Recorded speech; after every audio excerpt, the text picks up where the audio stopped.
My family is from Puerto Rico, and I recently found out actually through the Genealogical Society that I also have family in Mexico as well. Rhonda's helping me find information on Evaristo Madera, who's actually my great-grandmother's father on my father's side. And there's a little bit of a discrepancy between the 1910 and 1920 census, so we're trying to figure that out with regard to his age, and then his name's a little bit different. This is all really important because you don't want to find relatives that aren't yours. Here it says he was born about 1890, and here it says about 1884. But it looks like the same guy. Okay, there are some things that you can see that are consistent. You have the same spouse. The difference in the ages can come from the person that the enumerator asks.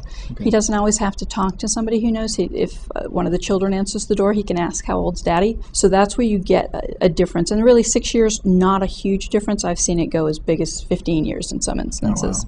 Oh, wow. We're looking at another relative, Antonio Fernandez, who is my grandfather's father on my father's side, and he actually came over, it looks like, from Mexico at some point. So we're trying to figure out exactly when he came over from Mexico, why he even came to Puerto Rico, and I have some indication that he may have been in the military as well. So we're trying to figure out how that even worked. Now we know from your pedigree chart here that Antonio's probably born about the same time as Cecilia. We don't have an exact date of birth on him right now, and Cecilia was 23 when she comes over. So we can put him somewhere between 1915 to about, I'd say, 1905. So he would qualify certainly for World War II.